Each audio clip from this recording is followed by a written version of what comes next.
আসসালামু আলাইকুম। আমার বক্তব্যের শুরুতেই মঞ্চে উপস্থিত মাননীয় স্পিকার, সম্মানিত শিক্ষক ও উপস্থিত সহপাঠীগণদের জানাচ্ছি আমার আন্তরিক শুভেচ্ছা ও অভিনন্দন। আজকের বিতর্কের বিষয় মোবাইল ফোন প্রযুক্তির অবাধ ব্যবহার ভালো মানুষ তৈরির একমাত্র অন্তরায়। সঙ্গত কারণে আমি এবং আমার দল এর বিপক্ষে অবস্থান করছি। মাননীয় স্পিকার নজরুল বলেছিলেন, বিশ্বজগৎ দেখব আমি আপন হাতের মুঠোয় করে। হ্যাঁ মাননীয় স্পিকার, আজ যেন আমরা সেই কবিতারই বাস্তবায়ন দেখতে পাচ্ছি। সত্যি আমরা আজ আমাদের বিশ্বকে আমাদের হাতের মুঠোয় দেখছি। সেটি শুধুমাত্র সম্ভব হচ্ছে মোবাইল ফোন উন্নতি প্রযুক্তির মাধ্যমে। আজ আমরা ঘরে বসে দেশ বিদেশের মানুষের সঙ্গে যোগাযোগ করতে পারছি। সেটিও কিন্তু সম্ভব হচ্ছে মাননীয় স্পিকার শুধুমাত্র মোবাইল ফোন প্রযুক্তির মাধ্যমেই।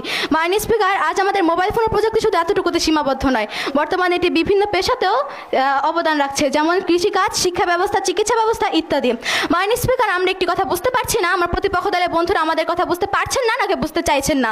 তার বারবার একই সুরে একই গুণগানকে প্রমাণ করার চেষ্টা করে যাচ্ছে যে মোবাইল ফোন প্রযুক্তির অবাধ ব্যবহারই নাকি ভালো মানুষদের একমাত্র অন্তরায়। তাদের কথার পরিপ্রেক্ষিতে আমি বলবো, লক্ষ্য করুন, মোবাইল ফোন ও প্রযুক্তি শুধুমাত্র একটি মাধ্যম। এটিকে কে কিভাবে ব্যবহার করবে সেটি পুরোপুরি নির্ভর করছে ব্যবহারকারী মানসিকতার উপর। মাননীয় স্পিকার, প্রতিপক্ষ বন্ধুরা হয়তো জানেন না যে একজন শিশু তার পরিবার থেকে সুশিক্ষা গ্রহণ করে। যখন সেই শিশুটি তার পারিবারিক সুশিক্ষা থেকে দূরে থাকে, তখনই কিন্তু সে একটি খারাপ কাজ করার সুযোগ পেয়ে যায়। মাননীয় স্পিকার, আমার প্রতিপক্ষ বন্ধুরা বারবার করে বলে যাচ্ছেন যে তারা নাকি বিভিন্ন রকম গেমে আসক্ত হচ্ছে মোবাইল ফোন ব্যবহার করার মাধ্যমে, কিন্তু এবং তারা বলে গেলেন আমাদের বাবা মারা কি তাদেরকে তারা তো লুকিয়েও দেখতে পারে। তাদের কথা পরিপ্রেক্ষিতে বলবো, বাবা মারা কোনো সিসিটিভি না, বাবা মাদের সচেতন হতে হবে এই বিষয়ে। তাই মোবাইল ফোনের অবাধ ব্যবহারকে এই ক্ষেত্রে দায়ী করা একদমই ঠিক নয়। মাননীয় স্পিকার, 22 আগস্ট 2020 ইন্ডিপেন্ডেন্স নিউজের একটি প্রতিবেদনে বলা হয়, শুধুমাত্র গণপরিবহনে 57% নারী যৌন হয়রানির শিকার হয়েছিল। মাননীয় স্পিকার, প্রতিপক্ষ দলের কাছে প্রশ্ন রেখেতে চাই, যখন এই ধরনের মোবাইল ফোন বা প্রযুক্তি ছিল না, তখন কি এই ধরনের কোনো কাজ ঘটেনি আমাদের বিশ্বে, কোনো কাজ ঘটেনি আমাদের সমাজে? আশা করছি উত্তর দিয়ে যাবেন।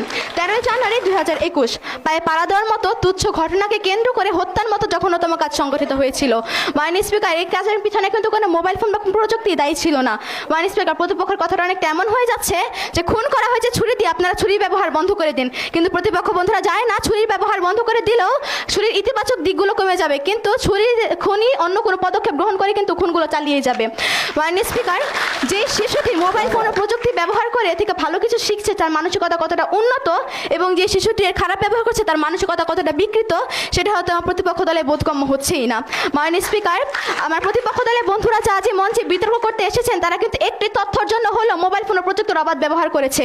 যেখানে আমার প্রতিপক্ষ বন্ধুরা মোবাইল ফোন ও প্রযুক্তির অবাধ ব্যবহার করে যাচ্ছে, সেখানে তারা কিভাবে বলছে মোবাইল ফোন ও প্রযুক্তির অবাধ ব্যবহার নাকি ভালো মানুষের একমাত্র অন্তরায়? তাহলে কার প্রতিপক্ষ বন্ধুরা ভালো মানুষ নয়? আশা করছি আমার প্রশ্নের উত্তর দিয়ে যাবেন। মাননীয় স্পিকার, তথ্য ও প্রযুক্তি ছাড়া সেকেন্ডের মধ্যে পুরো বিশ্ব থমকে যাবে। আমার প্রতিপক্ষ বন্ধু কি পারবেন বিদ্যুৎহীন একটি পৃথিবী কল্পনা করতে? পারবেন তথ্য যোগাযোগবিহীন একটি বিশ্বকে কল্পনা করতে? আর আমার প্রতিপক্ষ দলের বন্ধু